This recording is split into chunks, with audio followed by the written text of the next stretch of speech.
ಗುರುಗಳಪ್ಪನವರು ಅಂದ್ರೆ ಮುಕ್ತ ಸ್ವಭಾವದವರು, ಮುಕ್ತ ಭಕ್ತಿ ಬಹಳ ಅವರಲ್ಲಿ. ಹೆಚ್ಚಿಗೆ ಮಾತಾಡ್ತಿದ್ದಿಲ್ಲ, ಏನಿಲ್ಲ. ಅಷ್ಟೇ ಗುರುಗಳ ಮೇಲೆ ಪ್ರೇಮ, ಶ್ರದ್ಧಾ, ಭಕ್ತಿ ಬಹಳ ಅಪಾಟ ಇತ್ತು ಅವರು. ಅವ್ರ ಅಪಾಟ ಭಕ್ತಿ ಇತ್ತಂತೆ ಈಗ ವರ್ಷ ಆಚರಣೆಯಲ್ಲಿ ನಡೀತಾ ಇದೆ, ಸಪ್ತಾಹ ಆಚರಣೆ. ಯಾಕಂದ್ರೆ ಒಂದು ಶಕ್ತಿ ಇತ್ತಂದ್ರೆ ಮುಂದುವರಿತದೆ, ಒಂದು ಶಕ್ತಿ ಇರ್ಬೇಕಂತಂದ್ರೆ ಮುಂದುವರಿಯೋದಕ್ಕೆ ಸಾಧ್ಯ ಇಲ್ಲ. ಅದು ಯಾವ ಶಕ್ತಿ ಅಂತಂದ್ರೆ ಗುರುಗಳಪ್ಪ ಅವ್ರ ಭಕ್ತಿ ಶಕ್ತಿ. ಅವಾಗ ಫಸ್ಟ್ಗೆ ನಾನು ಇದ್ದವನೇ ಗುರುಗಳಪ್ಪ ನೋಡಿ ದೇರ್ ಬಿಟ್ಟರು ಮಹಾರಾಜರು, ಚಂದ್ರ ಮಹಾರಾಜರು ನಾನು ಭೇಟಿ ಗುರುಗಳಪ್ಪ ಮನೆಗೆ ಬಂದು ಭೇಟಿ ಕಾಕ ಮತ್ತೆ ಅವ್ರು ಬೀರ್ ಹಾಕಿದ್ರು, ಅವರು ನಮ್ಮ ಮಾಮ ಸರಿಗೆ ಕಾಕ ಮತ್ತೆ ಮಹಾರಾಜರು ದೇವ್ ಬಿಟ್ಟು ಹೋಗ್ತಾರೆ. 2 ದಿವಸ ಆತಿ, 3ನೇ ದಿವಸ ಸ್ವಲ್ಪ ಅವ್ರ ಬಗ್ಗೆ ಒಂದಿಷ್ಟು ಏನಾರ ಭಜನೆ ಗಿಜನೆ ಮಾಡೋಣ ಅಂದ್ರು. ಆ ಪ್ರಕಾರ ಆಗಲಿ, ನಮಗೆ ಎಷ್ಟು ಇರ್ತೈತೆ ಮಾಡೋಣಪ್ಪ ಅಂತಂದೆ. ಇಲ್ಲೇ ಮನೆ ತುಪ್ಪದ ಚೆನ್ನಾಗಿ ಹೊರತಿದ್ರು, ಅವರು ಹಿರಿಯರು, ಅವರು ನಮ್ಮ ಗುರುಬಂಧುಗಳೇ. ಅವ್ರನ್ನೆಷ್ಟು ಕರ್ಕೊಂಡು ಗುರುಗಳಪ್ಪು ಚೆನ್ನಾಗಿ ಕೊಟ್ಟರು. ನಾನು 3 ಮಂದಿ ಭಜನೆ ಮಾಡಿದ್ವಿ. ಅಂದ್ರೆ ಸಪ್ತಾಹದ ಮೊದಲೇ ಇದು ಅವಕಾಶ ಮಾಡಿದ್ವಿ. ಅಷ್ಟೇ ಆನಂದ ಆಯ್ತು. 3 ಮಂದಿ ಮತ್ತೆ ಭಾಳ ಹೆಚ್ಚಿಗಿಲ್ಲ, ಯಾಕಂದ್ರೆ ಹಂಗಿತ್ತು ವಾತಾವರಣ ಅವಾಗ. ಹೆಂಗ ಮುಂದಕ್ಕೆ ವರ್ಷ ವರ್ಷ ಬರಕತ್ತು ಹಂಗಂಗ ಭಕ್ತಿ ಜಾಸ್ತಿ ಆಗ್ತದೆ. ಮಹಾರಾಜರ ಕೃಪಾ ನಮ್ದಂಗೆ ಇರಲ್ಲ. ಅವ್ರು ಅಷ್ಟು ಆ ರೀತಿ ಭಕ್ತಿ ಪ್ರಚಾರ ಮಾಡ್ಕೊಳಕ ನಮ್ಮಂಥವ್ರಿಗೆಲ್ಲ ಪ್ರೇರಣೆ ಮಾಡಿ ಇದು ಮಾಡ್ತಾರೆ. ಅದಕ್ಕೆ ವರ್ಷ ವರ್ಷ ವರ್ಷ ಬೆಳ್ಕೋತ್ ಬೆಳ್ಕೋತ್ ಬೆಳ್ಕೋತ್ ಬೆಳ್ಕೋತ್ ಈ ಸ್ಥಿತಿಗೆ ತಂದು ಇಟ್ಟಾರ. ಅಂದ್ರ ಗುರುಗಳಪ್ಪವರು ಭಕ್ತಿ, ಮಹಾರಾಜರ ಶಕ್ತಿ ನಂತರ ಐತೆ ನೋಡ್ರಿ.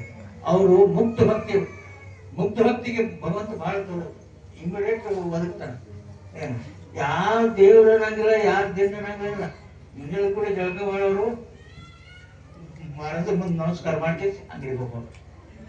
ಅಷ್ಟು ಮುಕ್ತ ಭಕ್ತಿ. ಆ ಮುಕ್ತ ಭಕ್ತಿನೇ ಇಲ್ಲಿ ತಂದ ಇಷ್ಟು.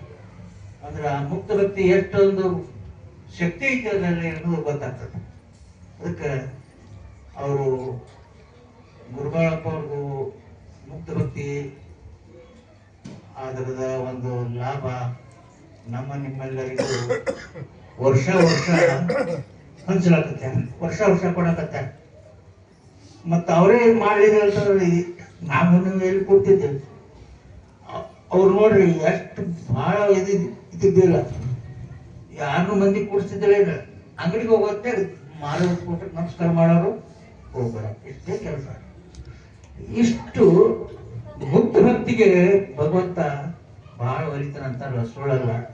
ಅವ್ರು ಮಹಾರಾಜರು ಇಷ್ಟು ಬೆಳೆಸ್ಬೇಕು ಇಲ್ಲಿಗೆ ತಂದ ಚಾರ್ ನೋಡಿ. ದೊಡ್ಡ ಸತ್ತಾಗತೈತಿ.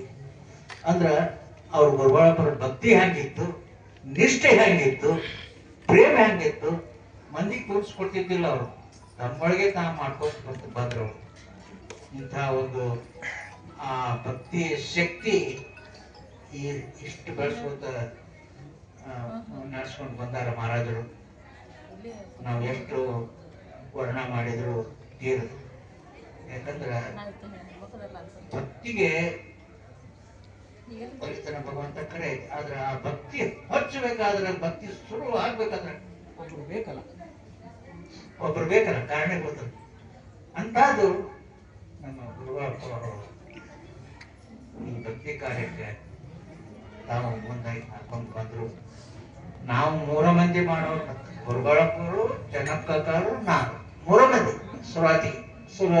ಶುರುವಾತಿನ ಒಂದು ಸಪ್ತಾಹ 3 ಮಂದಿ ಮಾಡಿದವ್ರು ಹೋದವರು ಇವತ್ತಿಗೆ 3000 ಮಂದಿ ಬೆಳಕತ್ತಾರೆ. ಎದ್ರ ಶಕ್ತಿ ಅದು? ಭಕ್ತಿ ಶಕ್ತಿ. ಭಕ್ತಿ ಶಕ್ತಿ ಮಹಾರಾಜರ ಕೃಪಾ ಅಂದ್ರೆ ಎಷ್ಟು ಇರ್ತದೆ ನೋಡಿ. ಅಂತರ್ಮುಖವಾಗಿ ಅವರು ಆಶೀರ್ವಾದ ಮಾಡ್ತಾ ಇರ್ತಾರೆ, ನಮ್ಗದು ಗೊತ್ತಾಗುದಿಲ್ಲ. ಯಾರ ಭಕ್ತಿ ಹೆಂಗಿರ್ತೈತೋ, ಯಾರ ಭಾವ ಹೆಂಗಿರ್ತೈತೋ ಹಂಗ ಗುರುಗಳು ಅಲ್ಲಿ ಆಶೀರ್ವಾದ ಮಾಡ್ತಾ ಇರ್ತಾರೆ.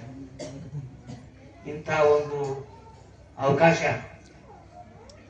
ಬಹಳ ನಾವೆಲ್ಲ ಏನ್ ಮಾಡ್ತೇವೆ, ಲೌಕಿಕ ಪ್ರಕಾರ ದೊಡ್ಡ ದೊಡ್ಡ ಸಮಾರಂಭಗಳನ್ನ ಮಾಡ್ತೇವೆ. ಮದುವೆ, ಮುಂಜುವೆ, ಮತ್ತೆ ಬರ್ತ್ಡೇ ಭಾಳ ದೊಡ್ಡಪ್ಪ ಅಂದ್ರೆ ಅಷ್ಟು ಗುರುಪುರೇ. ಲೌಕಿಕ ವ್ಯವಹಾರಗಳು ಅಷ್ಟು ಗುರುಪದವು, ಆದ್ರೆ ಪಾರಮಾರ್ಥಿಕ ವ್ಯವಹಾರಗಳು ಬಹಳ ವಿರಳ. ಯಾರಲ್ಲೇ ಗುರು ಸಂಪ್ರದಾಯ, ಗುರುವಿನ ಆಶೀರ್ವಾದ, ಗುರು ಕೃಪಾ ಯಾರಲ್ಲಿರ್ತೈತೋ ಅಂಥಲ್ಲಿ ಮಾತ್ರ ಈ ಕಾರ್ಯಕ್ರಮ ನಡೀತದೆ. ಅದಕ್ಕಾಗಿ ಇದನ್ನ ವರ್ಷ ಗುರುಗಳಪ್ಪ ಅವರು ಚಿರಂಜೀವಿಗಳು ನಡೆಸ್ಕೊಂಡು ಬಂದಾರ. ಅದು ಒಂದು ಭಾಗ್ಯ. ಇದು ಭಾಗ್ಯವಯ್ಯ ಪದುಮನಾಭನ ಪಾದ ಭಜನೆ ಸುಖವಯ್ಯ. ಭಜನೆ ಇಟ್ಟಾಗ ಸೇವಾ ನಡೀತೈತಿ, ಅನ್ನ ಪ್ರಸಾದ ಎಲ್ಲ ಮಹಾರಾಜರದ ಆಶೀರ್ವಾದ ಅಂತ ಹೇಳಿ ನಾನು ಎರಡು ಅಲ್ಪಮತಿಗಳ ಎರಡು ಮಾತುಗಳನ್ನು ಗುರುಚರಣಕ್ಕೆ ಅರ್ಪಿಸಿ ಮಂಗಲ ಮಾಡ್ತೇನೆ. ರಾಜಾಧಿರಾಜ